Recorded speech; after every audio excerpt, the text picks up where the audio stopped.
Whether you operate one forklift or thousands, one location or hundreds, the new My Toyota customer portal can help you optimize your operation and material handling equipment. This one-stop, free-to-use platform is designed to help you take control of your information and make smarter decisions, all at the touch of a button. Register and access your data today at my.toyotaforklift.com. That's my.toyotaforklift.com. Hey everybody, what's going on? Blake here from Cargo Cove Fulfillment on the New Warehouse podcast. Today's safety tip is regularly communicating with your warehouse staff and teams on potential hazards and potential issues.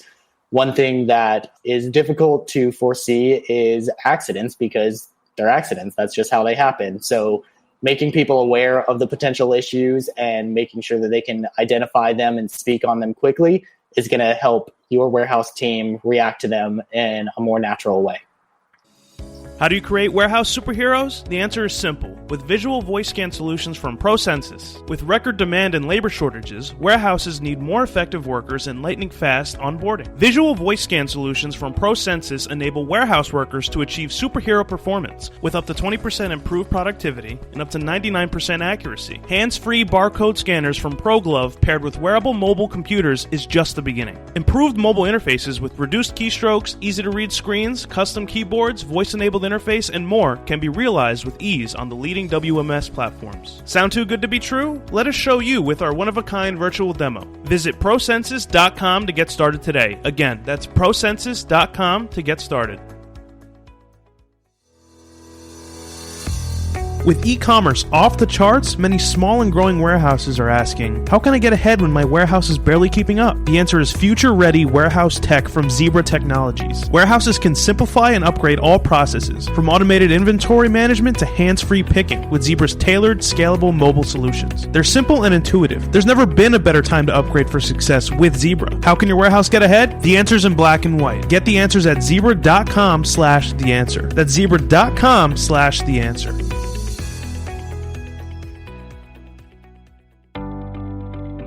Fulfillment demand continues to skyrocket and outpace available labor. To keep up, warehouse operators are turning to flexible fulfillment solutions like 6 River Systems. Utilizing 6 River Systems' award-winning combination of collaborative robots, artificial intelligence, and operational expertise will make your associates and wall-to-wall fulfillment workflow more efficient. No new infrastructure, no change to warehouse layout, easy to deploy and scale, easy to train and retain associates, all at half the cost of traditional automation. Want to take your fulfillment operation to the next level? Go to www.6river.com to learn more. That's www.6river.com to learn more.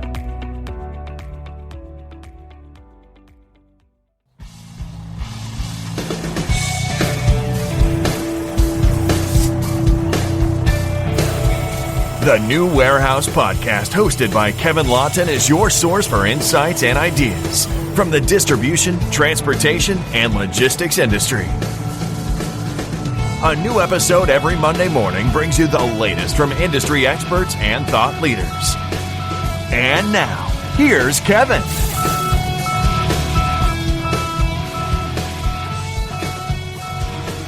Hey, it's Kevin Lawton with the New Warehouse Podcast, bringing you a new episode today.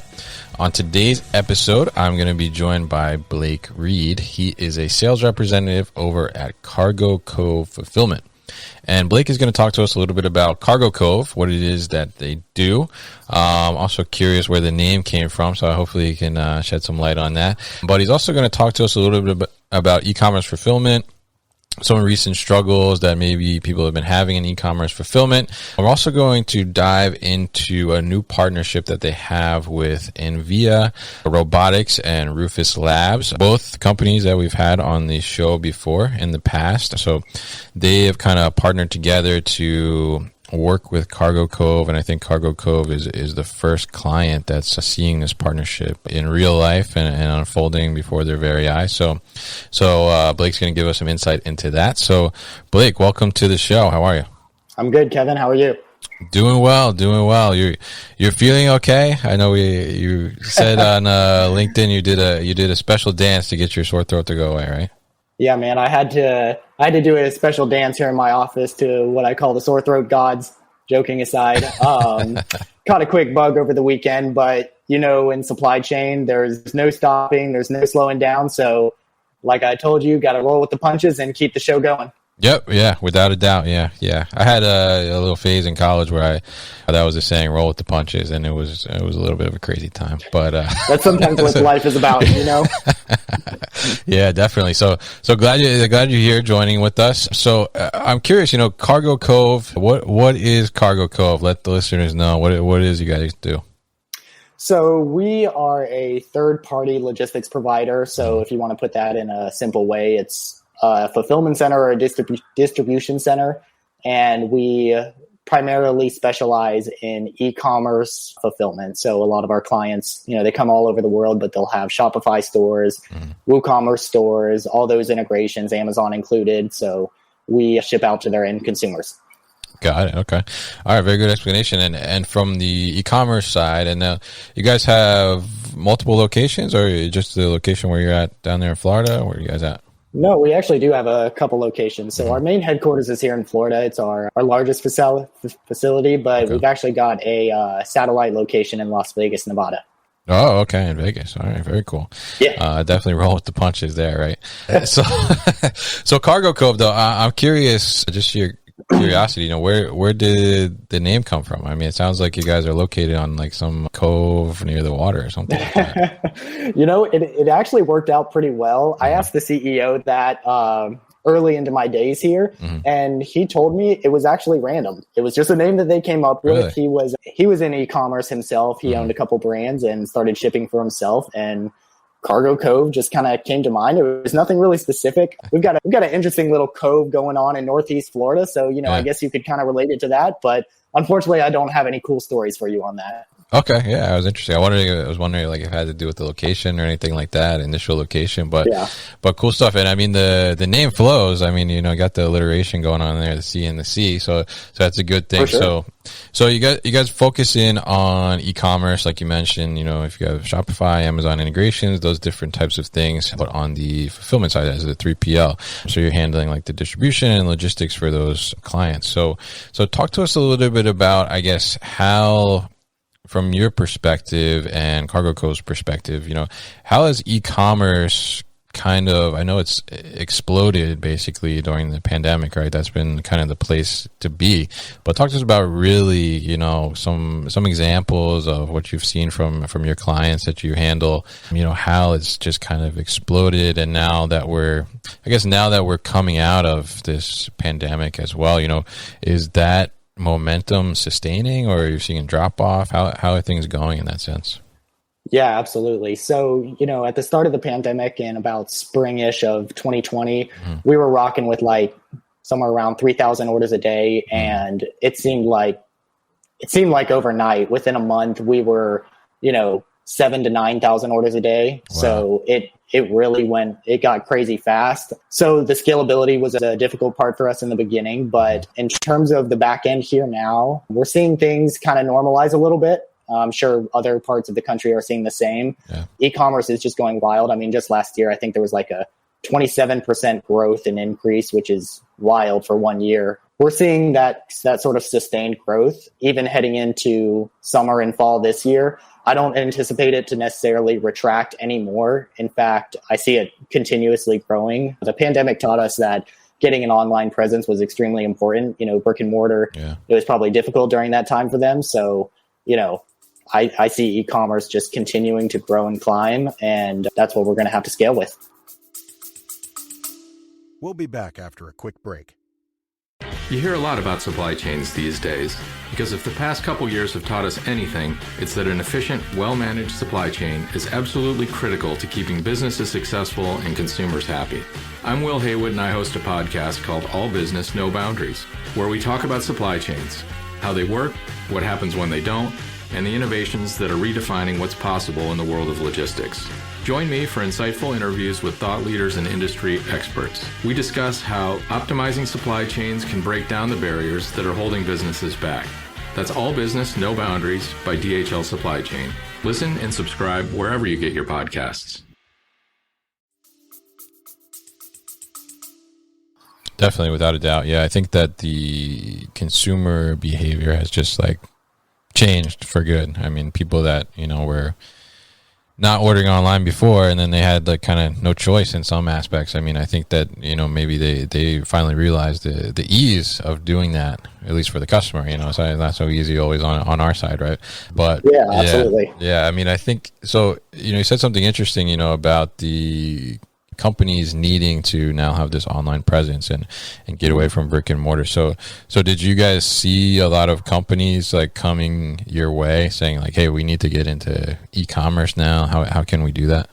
Oh yeah, absolutely. I mean, it was huge for the pipeline just in general. We had to make sure that we were taking care of our own network effectively. So unfortunately we couldn't, service a lot of those brands that were coming into it, but we're now getting to a point where we're taking on those brands and we're helping them out. We're automating their fulfillment or shipping. Mm-hmm. And yeah, I mean, absolutely. We've got people that, have had brick and mortar stores for, 20, 30 years. And they're saying, we have to move to e-commerce now. We have to get that presence. It's a revenue stream for us. It's necessary. So, it was just a necessary industry change. And I think a lot of new businesses are even seeing that from the start. Yeah, without a doubt. And I'm curious too, along the same lines with, I think the pandemic as well, there was kind of this, I guess, push for people that are at home and, maybe they're looking for side hustles and things like that too as well. And, they're starting e-commerce stores and, how many people, started up selling masks, right? Custom masks or whatever, Sure. right? So, how would you say, or maybe the right question is, at what time do you think these kind of like upstart home businesses out of the garage, maybe like shipping orders from Etsy or something like that, at what point, like, is it time to start to look at like a 3PL partner like you to start getting that distribution scaled a little more? Yeah, absolutely. One thing is for certain is that I'm always very open and honest with potential clients coming in. There's obviously a wide variety. I get clients that are brand new startups, even in the like exploratory phase of their product, all the way to brands that are shipping thousands of orders a day. But that's a big question on when is the right time to automate or outsource fulfillment. And I would say when it gets to a point when your mind is more focused on shipping out orders versus growing the business, I think that's going to be different for each brand specifically. Right. But as a business owner, your number one goal and concern is growing the business.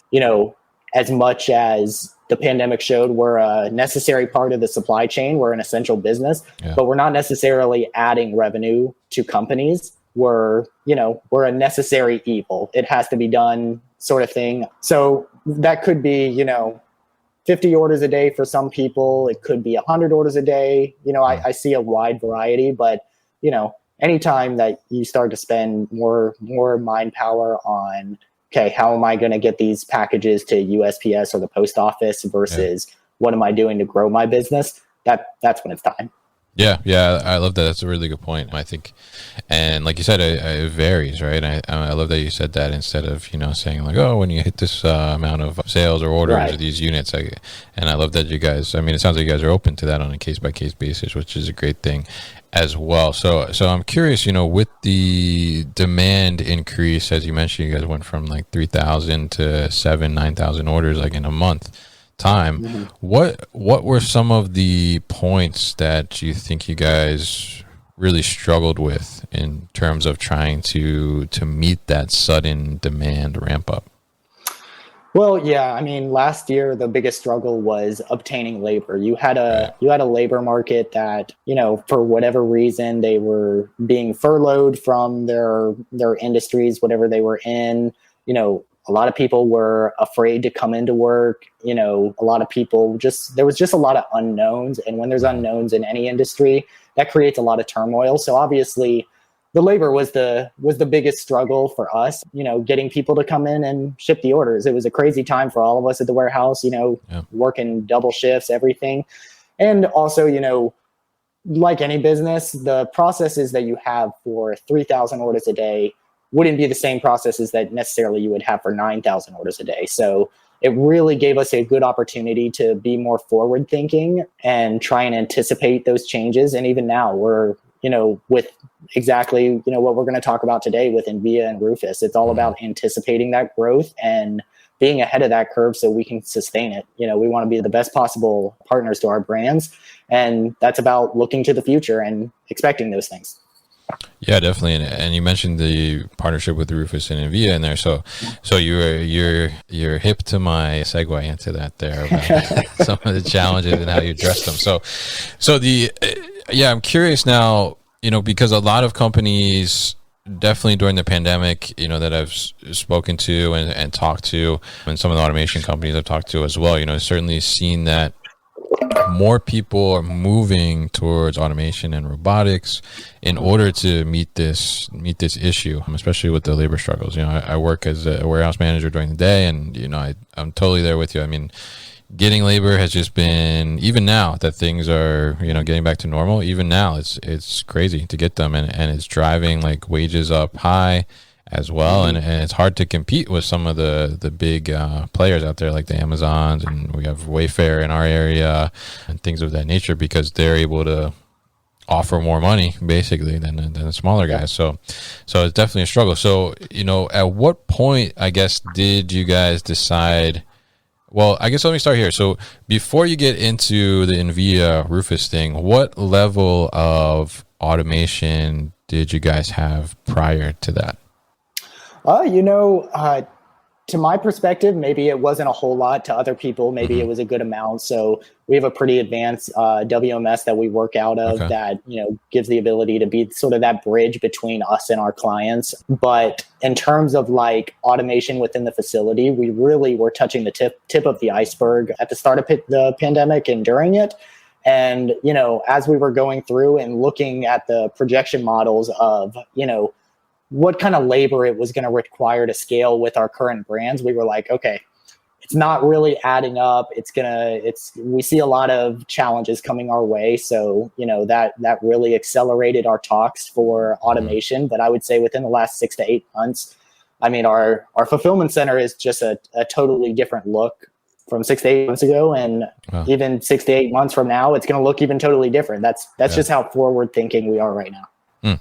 Very interesting. So at what point, I guess, was it that you decided, okay, we're going to go down the robotics route, and, eventually I'm sure you looked at some other options as well, but eventually landing on inVia and then this unique partnership with Rufus as well. But, at what point was it like, okay, we need to get some robots in here to help us out? Jokingly, I would say it was around the time when I would hire someone in my office and then like 2 weeks later, come across them in the warehouse and go, "Who are you again?" It was like we were on a hiring spree, man. It was like we went from a company from like, a core group of 40 people, really good crew, to over 120 people. And, it created an efficiency problem because, we had a process down for our 40 people. And then all of a sudden we had to make sure that those, extra 80 people in the facility are, social distancing and they're hitting their KPI numbers and, we're keeping track of schedules. Like it was all over the place. So it was at some point, I would say early fall last year, where we were like, we're not sure if we're going to be able to get something going by Q4 or winter season, but we know that this is going to sustain. So we've got to put something together on the automation side of things and start driving our production up per person. Got it. Okay, very interesting. So now you landed on inVia, and then also this partnership going on with Rufus. And I think you guys are the first to be taking advantage of this partnership. So how did you guys land on that type of combination? Because I guess in the sense, it's one thing to bring in the robotics aspect of it, which is different to the process, but then you're also, I guess, in a sense, probably changing the way you're picking. And I imagine you're using some other type of device prior, and now you're going to use the Rufus wearable device as well. So how did that kind of whole marriage, I guess, come about, and how did you guys get to the point of deciding to, I guess, change to both things and move forward in that sense? Yeah, absolutely. The connecting the two was extremely fluid. We were talking with several different robotics companies and deciding, what type of model was going to be best for us. Everybody knows about, sort of like, the Locust, Six River systems where it's, autonomous robots going around the facility and still having the same type of flow where, pickers are putting items into totes on that robot and the robot is taking it somewhere. And those are, solid systems, don't get me wrong. But, when we saw inVia's offerings of the goods to person system, it really opened our eyes to, okay, our number one struggle or, way that we're not achieving optimal efficiency is travel time in the warehouse. So if we have a system that we can eliminate as much travel time as possible, in which, the robots of a goods to person, they bring the goods to you, wherever that may be at a focal meeting point, that seemed like a really good opportunity for us. So we got going with inVia and we were super impressed with their offerings and decided that we were going to start with their software first prior to introducing the robotics to our facility. And we were talking about scanning capabilities, what type of scanners do we need for this and all that. And, they did the intro into Rufus for us. And we saw how those two could integrate with the intelligence insights on each side. And we were like, we don't see any negatives from this. Yeah, and going back to some of the struggles we had, like I said, a team of 40 process wise is going to be different than a team of 120. The scanners we had, they were very basic, like just like block socket scanners. And that was about it. And, they were fine. They're cheap. They're somewhat reliable. It seemed like every 3 days, they were being dropped. Something was malfunctioning. They were breaking. So, it's one thing to have a labor struggle and be frustrated with that. But when you've got a bunch of people that can't pick due to malfunctions of technology, that's like, no good. That really drove us over the edge. So we saw what Rufus offered with their subscription service, pairing it with inVia, and we were like, this is the ideal scenario. This is going to be it for us. And I got the opportunity actually to pick in the warehouse a couple Saturdays ago. It took me one round of picking to grasp the system. And then after the second round, I immediately sent a message to our CEO. I said, this is it. Like, I love it. This is so much more manageable. It's so much more scalable. It's everything we wanted. Yeah, that's awesome. And I loved how they both came together. So now you mentioned the subscription service in there, and I'm curious about that because I know Rufus has the hardware as a service, and I think inVia has the robots as a service as well. So are you utilizing on both sides there? Are you doing the subscription on both? Yeah, we're utilizing both sides. So, we've got a subscription of the hardware every single month, and we can increase and decrease that within our contractual limitations. But then they've also got, I think what's called like the work hero side of things, where that's the intelligence insights. And, we thought that we had great, insights in the beginning when we were just simply tracking number of picks per hour per picker. But, Rufus really blew it out of the water with all the different things you can check on, within the Work Hero dashboard.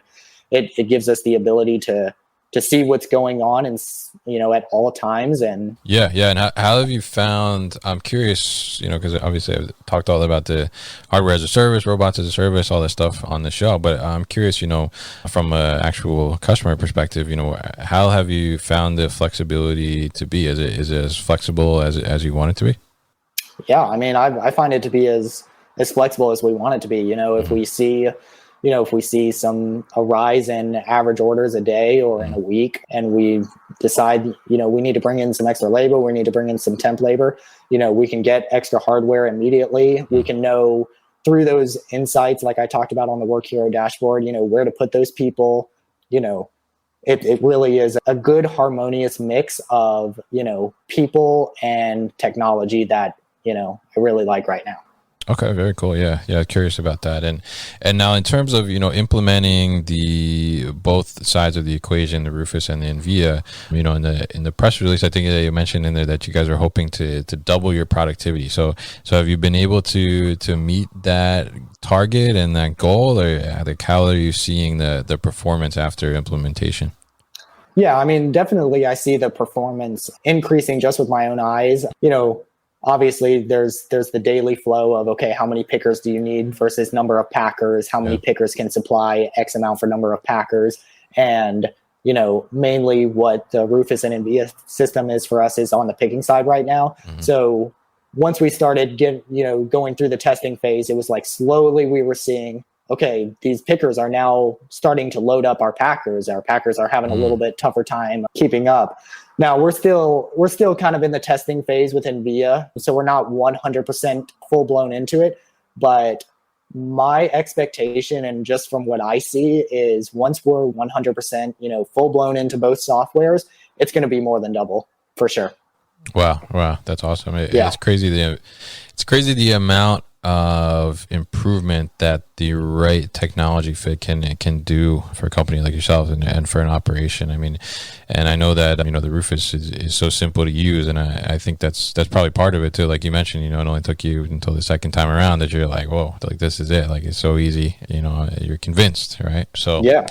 So really interesting stuff, and I'm curious. You mentioned you're still in the testing phase with inVia. So what are you guys looking as Cargo Cove in the future as you continue to phase this technology in? Like what things are you looking forward to doing with the technology and also improving upon in your operation?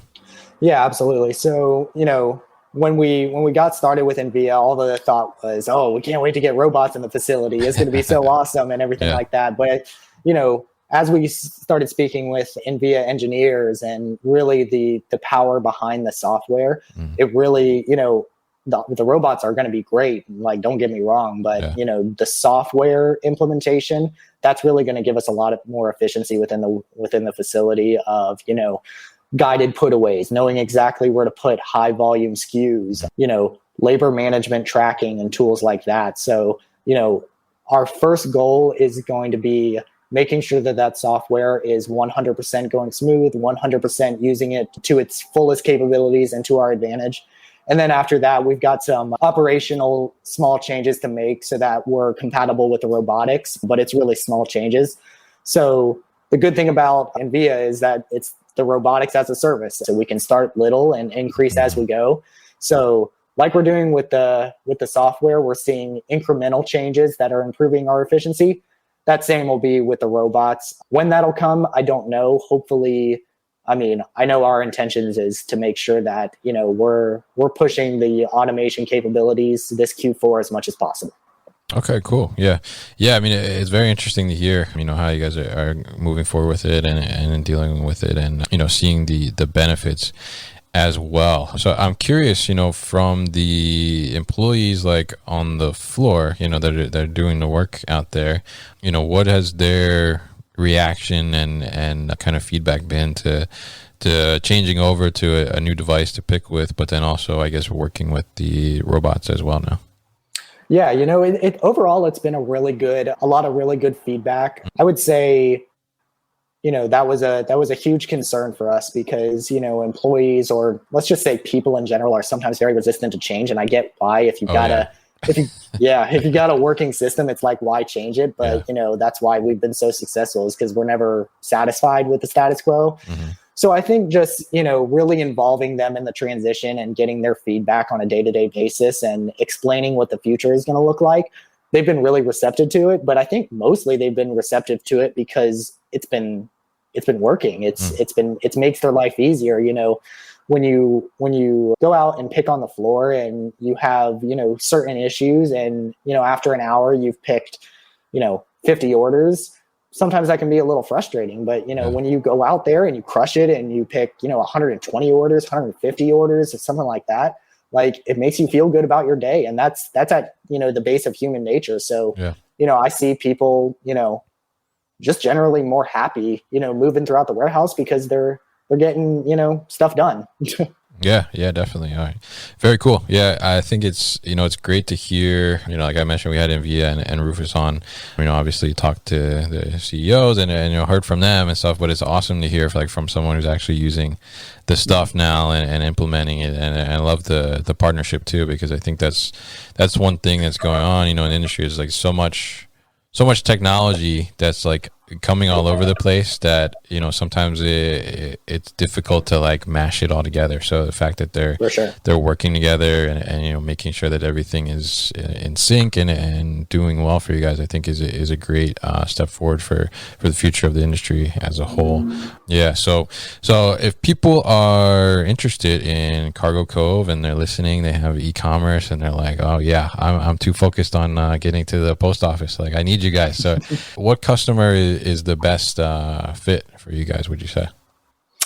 You know, that's a good question. You know, one of our biggest struggles, and even for me internally, is, you know, turning away business. I hate doing it. You know, nobody likes to do it ever. You know, we don't do it a lot, but, you know, I would say, you know, the ideal client, you know, for most fulfillment centers is going to be low SKU, high volume type based pushers. But, you know, we're recognizing that the market is changing. And like I said, with brick and mortar moving into e-commerce, you know, all businesses are going to give up a little bit of control when they're outsourcing anything, especially, you know, sending products to a random location that you've never been to or something like that. Like, that must be crazy for some brands. Like, I'd imagine it'd be hard for me. So, you know, we're really trying to look at our offerings and say, you know, how can we be as flexible as possible while staying in the realm of our general, you know, standard operating procedure day to day? So, you know, we're working on our offerings to provide more customization to clients, you know,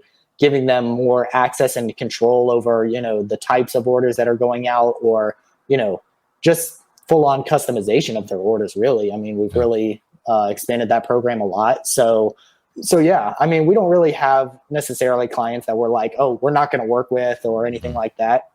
We've got to be a good fit on both sides. And I tell clients that too. We're not for everybody and everybody's not for us. And that's okay. We're going to make sure that we're going to be the best possible partner to the people we are right for. And so far, you know, in our few years of existence, you know, it's gone really well and a lot of rapid growth. So there's a whole lot more to improve upon, but I think we're doing something right so far. Yeah. I mean, it sounds like it with the growth you guys are experiencing. I mean, even from, you know, 40 to 120 employees. I mean, that's pretty crazy in just a couple months. And that's a lot of personalities to deal with. oh yeah. Definitely know what you're talking about there. So yeah. And the fact that you're implementing the technology as well to, you know, help those employees do a better job and have better work satisfaction too is a great thing on your part too. So if people are feeling like they are the right fit and they're interested in learning more about Cargo Cove, how can they get in touch, or how can they find out more information?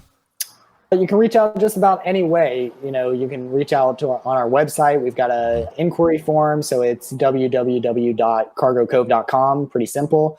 You can reach out to myself on LinkedIn. You can email me at sales@cargocove.com.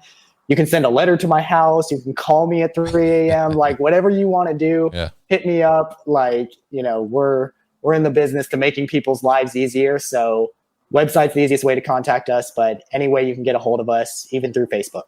All right, awesome. And we'll put all the information on thenewwarehouse.com as well. So, Blake, thank you so much for joining me today and talking to us a little bit about Cargo Cove and the partnership and e-commerce over the last year. Yeah, absolutely. I'm super grateful you had me on, Kevin. Super blessed to be on here. I just want to say that, you know, I was able to take a look at your podcast prior to coming on, and, you know, being a new rep in the industry, I didn't have much logistics training, but, you know, people like you who are giving out, you know, sort of free information and all of that and giving these insights, you know, it's career changing for a lot of people. So, you know, you've got a fan in me, and I can't wait to see who else you're going to have on the podcast. Wow. Thank you. Thank you for those kind words, and happy we can deliver some value to you. And you mentioned you don't have much logistics training. I do see you got a lot of martial arts training, it looks like, right? Yeah, man. Yeah, it was absolutely, it was my passion growing up, and, you know, life's kind of gotten in the way a little bit, you know, in terms of getting married, having a baby and all that. But I'm looking to get back into it. And I always tell people, I'm here to be a ninja for your brand. You know, be a ninja inside and outside the office. Yeah. All right. That's great stuff. So Blake, thanks so much for coming on the show. You've been listening to the New Warehouse Podcast with Kevin Lawton. Subscribe and check us out online at thenewwarehouse.com.